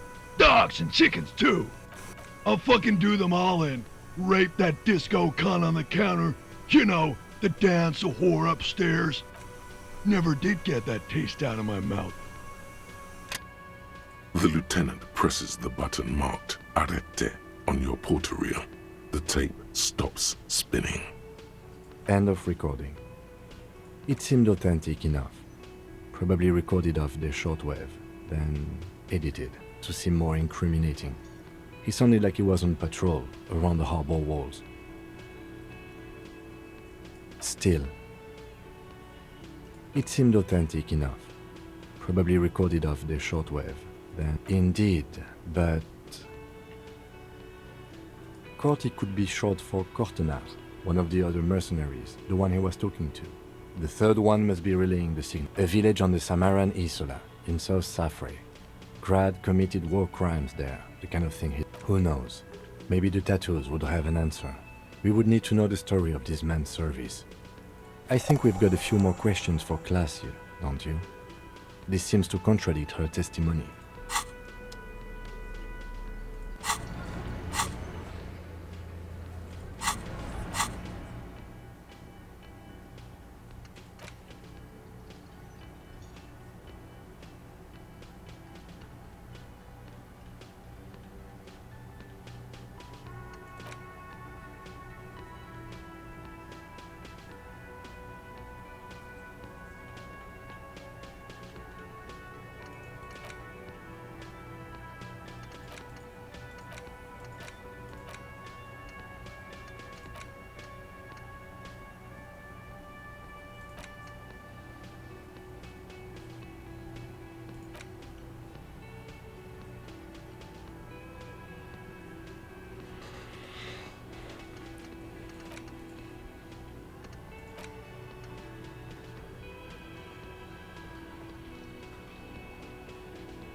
A rusting control. You grab the handle and pull the lever up. As soon as the metal connects against the contact pins, you hear a loud clunk. Then the water lock starts moving.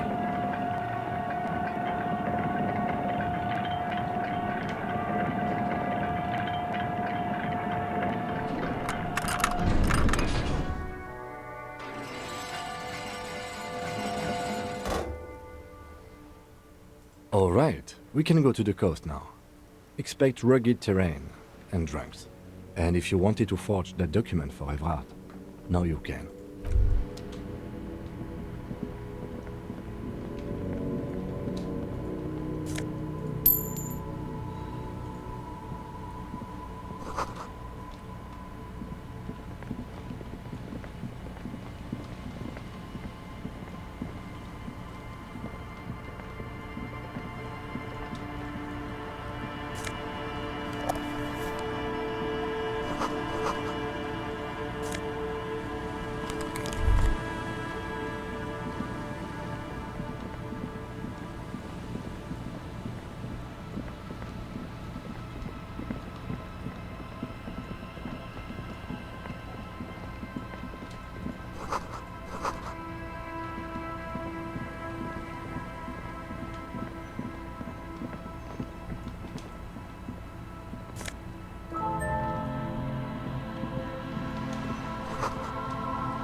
banged-up motor carriage lies half submerged in the icy water, slowly sinking into the Insulindian Ocean. Only the cabin top, rear wheels, and the engine remain visible. It must be cold and lonely down there, in the icy water. Remember the tire tracks in Martinez? This is where they were leading. It appears to be so. I agree. We should definitely investigate. You get a sudden, sinking feeling. Stomach acid comes up as you look at the motor carriage in the deep, dark, cold water. The motor carriage is properly stuck in the ice. Getting it out would require a team of specialists. The logo is too deep in the murky water. You can't make it out, but you do see a monkfish float by. The ice hasn't closed around the vehicle yet. My guess is it's been here since last Saturday or Sunday. The estimate is correct. The incident probably occurred on Sunday. Let's wait for the low tide and see what's inside. Great idea. Then we can get the things inside. The joyrider must have left something good inside. Guns, papers, maybe a cool jacket. A joyrider jacket. I don't know. An hour or two, tops?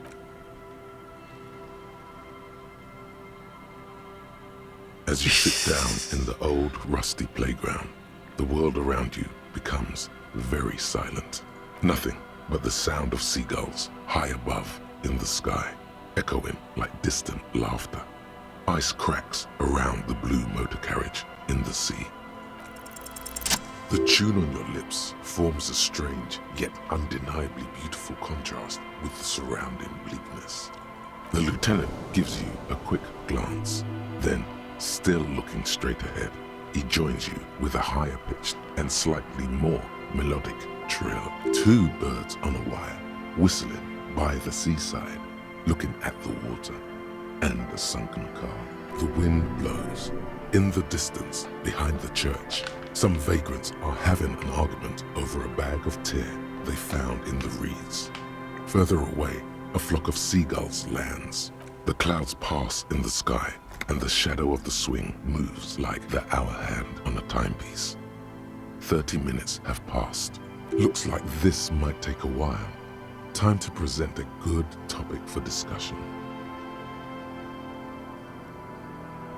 I'm pretty sure I told you already, didn't I? My dad and mom are both half Semite.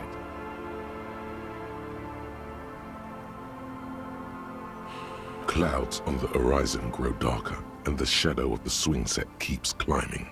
You hear the distant rumble of the city. 30 minutes pass.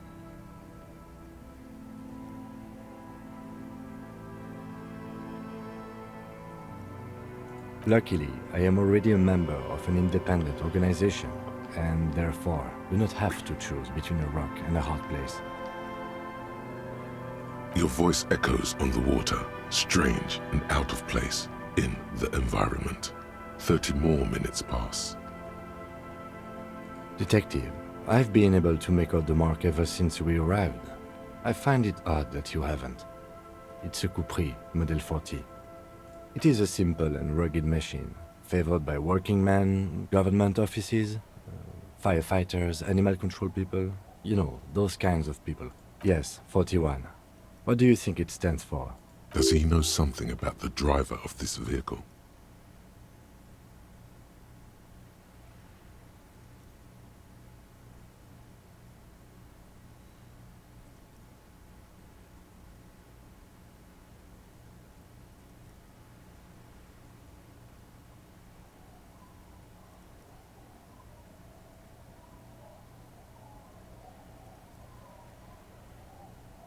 But it could also be the number of a police precinct.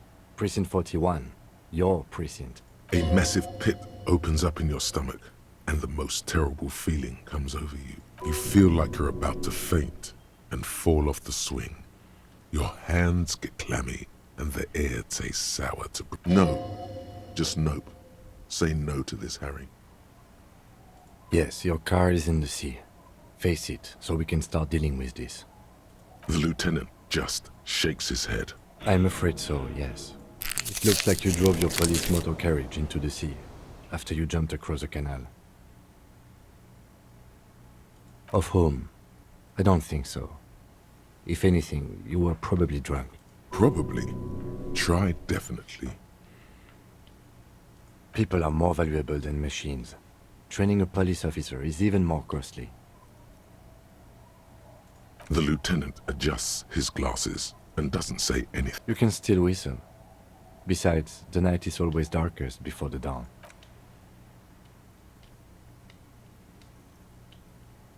Yes, let's go take a look.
You're not sure about the melody, but it might. Welcome to the fishing village. Please lean in close. Then how does she know you're here? I still have a golden ear. Come, come. Oh, welcome, police officer. We don't cause any trouble around here. And we don't want... We are not here to cause any trouble, madame. No, you're not. I've seen you around here before. 12 years ago. You didn't raise any hell. You were quite helpful, actually. But still, in Martinez, you're considered an ill omen. No, not you personally. I meant the RCM. Some of the men got into a fight. One of them killed another. Locked himself in that woodshed over there. He was brooding, needed some help opening the door. You got it open for him, and took him to think about what he'd done in a more secluded place. Somewhere more quiet. She says it as if he was on some kind of spiritual retreat. Maybe they are afraid, because you're an ill omen. But you're still welcome here. As long as men with guns aren't chasing you. And maybe even then, because that's the kind of fishing village we've built. I'm sorry there's not a lot of room to park the motor carriage, and not a lot of houses, or a lot of people. My kids are long gone, searching for treasure. So are others. Ah, look at me ramble on. What brings you to us?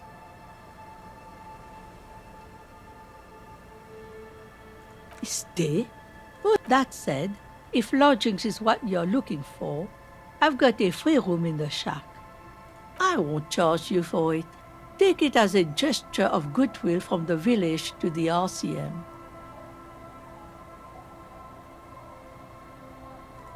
Don't make an old woman regret opening her house to the police.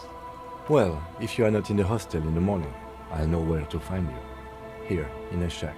He's a little relieved you're no longer in that room. Not much. There's the abandoned church, the DeLorean Church of Humanity. Some things just don't fly, officer. Look around. Who'd go to church here? They built it 300 years ago. Must have been nicer then. So, they don't hold services there anymore? The Ecclesiastes? No, we've tried, but things just keep happening. Crime, accidents, other things. The place never stays open. It's a pity. It used to be such a nice church. She's not telling you all she knows. Keep her talking. Well, there's that music. Music from across the sea. It started a few days ago, And now it's blasting even through the night. And now, suspicious-looking people are sneaking around the church. I don't like that. Interesting. You could look into this ruckus if you have the time. Before you get to the church, there's some ruins, an apartment complex, or some kind of electrical plant. Run-down bunch of houses, empty. I don't know exactly. A pre-war place. It used to be something. Before the war. I wasn't here then, you know. Was born in Samara. Of note, the old fish market up on the boardwalk. But it's closed. No one. That's why it's closed. It was once a bustling place, back when I was young, and so was everyone else. Now, what catch we do bring in goes straight into a lorry for the Delta or somewhere else. What? You're one of those real estate people with big plans? If you want a development opportunity, you can check out the abandoned building. Used to be a supply depot, we think, sending goods and ammo across the bay. It's jammed shut though. We tried to get in, see if there was anything to sell or scavenge, but it's impossible. And now you know everything there is to know about this coast.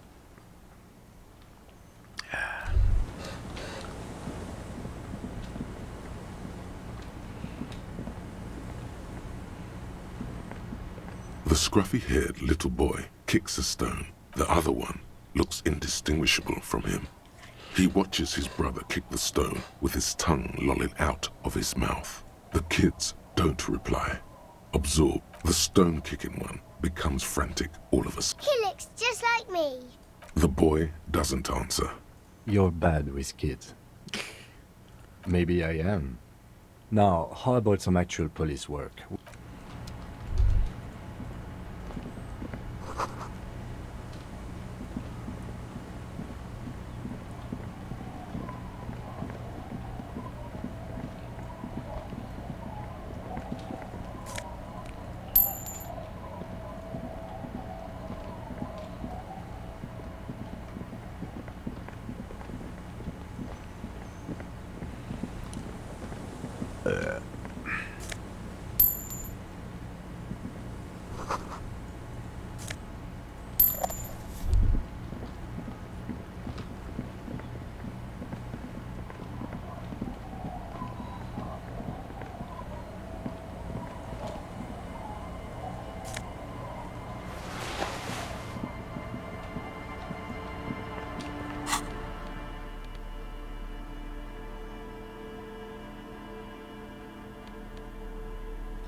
The worn and beaten wooden plank. We can sit on bench. You can revisit the bench.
Hi, officer. Anything I can help you with? A fishing village on the seashore. This place doesn't really have a name. It's sometimes... The sign on... The name is Lillian. People call me Netpicker. Indeed, you're always confused as to your whereabouts.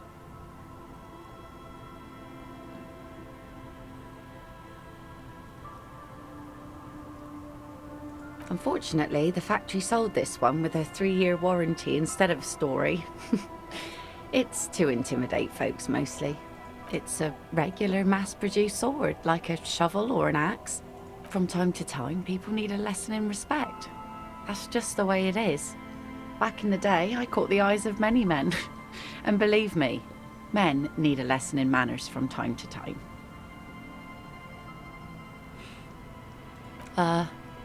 Sure. Venomosity. But boys will be boys, and God knows we don't have many around. So far, the sword has been enough to keep them in line. Some went to patch their wounds, their lesson learned. Others were more thick-headed. And one of them, I ended up marrying. Gone. To the waves. The sea took him. It was a long time ago. He didn't respect the sea. Went out there, drunk like a skunk, and sure enough, one day the boat was found floating empty. The bloated corpse turned up 2 weeks later. Now, before you tell me how sorry you are for my loss, know that it was 4 years ago, and I've moved on. There's only so much mourning you can do for a drunk with sinewy muscles. She really liked those muscles, though. It's in the way she pronounces sinewy. Us working folk don't have the luxury to be bedsick with melancholy. I buried him, mourned for an appropriate amount of time, and went on. Life didn't really change that much for me and the kids. This is neither a touchy nor a very interesting topic for her. She looks like she's ready to go on a date with another, better, drunk. Ask her. Both of you could need some action. Like I said, fish mostly. I sell the fish to... Sometimes I also walk to the beach to see what the wood, pieces of glass, every bottles, drugs also, lost cargo in general. Most of the time it's just wood and glass. All right. Major choice moment. You only get to ask one thing. It would be weird to say them all. Choose wisely.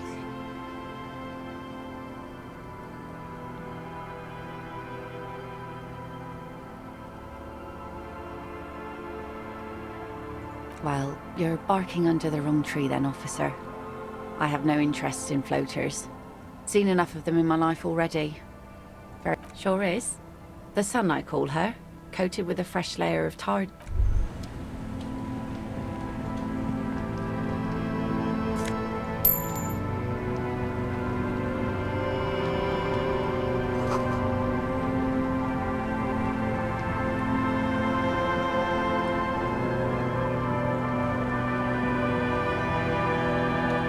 The door has seen better days.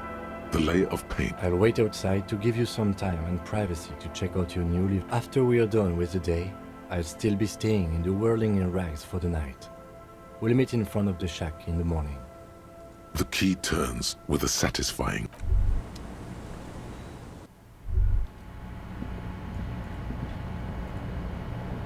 An old mirror hangs on the wall. You see the reflection of your face in it, adorned with the expression.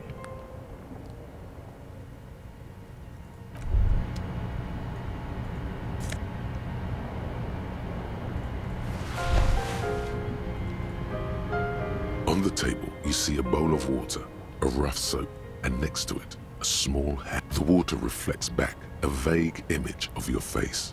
No, you'll be looking like a pansy without the chops. A fucking pansy.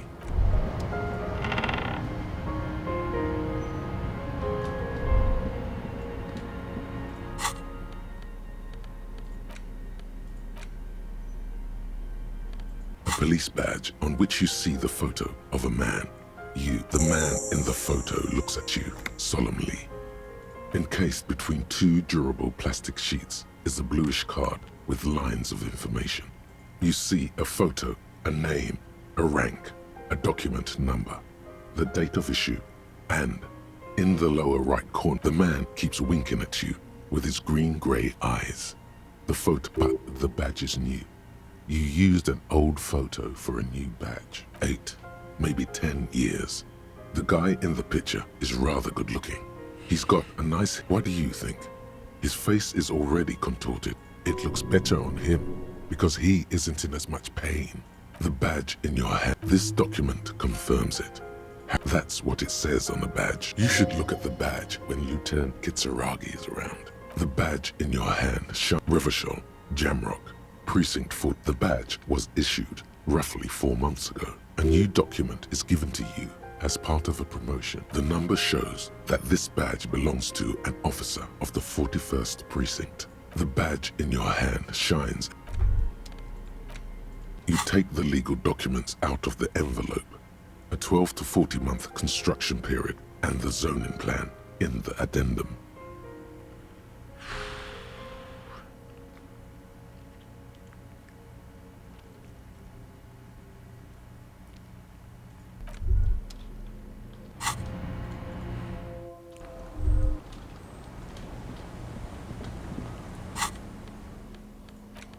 A police badge on Lieutenant W. Freighter. The lieutenant is a rank above sergeant and below captain. It's the highest rank in the RCM that still does field work. I am a lieutenant. The title of Freighter is added to your rank when you decline a promotion to a higher rank. In your case, captain. You have declined twice, thus you're double Freighter. There are many reasons one would do this. The rank above you in your precinct's décomptage might be taken, or sometimes promoted officers do not want to replace their superiors out of respect. And sometimes they just prefer the type of police work available to their current rank, in your case, lieutenant. Décomptage is the hierarchical system employed by the Revachol Citizens Militia. It means counting down to 2s. The countdown is modeled after the dual leadership system employed by the left during the revolution, which in turn was developed by last century experimental psychologists in the University of Königstein.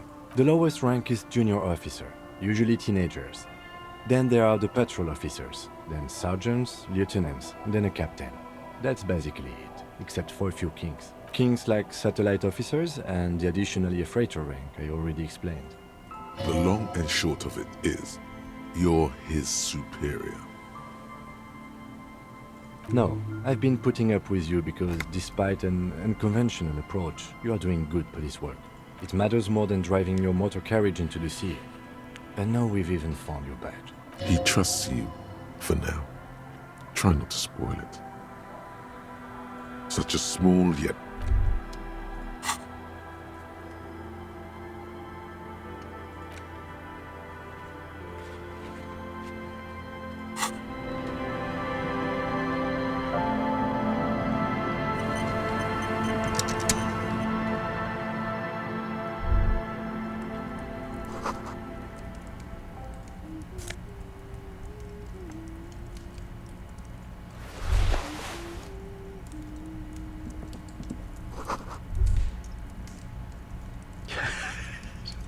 Hello, mister. She clutches a small stuffed animal. Occasionally, she twirls it around. Yes, I am. Little Lily. You know that's nice. My mum is great. She's never angry or anything. Yes. They don't want to play with me. They're older and play outside. They look the same. They look identical. It's a grouse. Wasn't Gar, the cafeteria manager, trying to repair a piece of taxidermy? I don't know. Sure. I mean, you already took it. I don't like it anyway. It looks angry. It's Lammy. He's my friend. Sort of. Lambie is a stuffed lamb that, admittedly, has seen better days. One of the eye buttons is missing, and the fur is tattered in several parts. Yes. Very soft. press your damn cheek against Lammy, okay? Isn't he soft? Bye!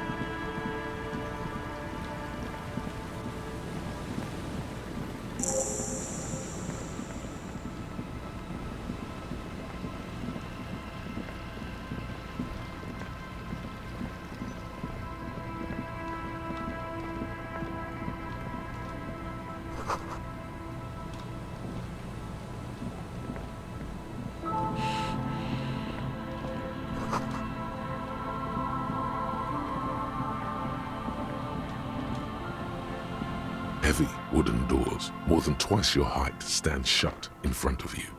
The rectangular sea-worn ornamentation. If you really think we should get in there, we need to find some other way. Can you hear the pulsing bass underneath the east wind? A sure sign of junior delinquency.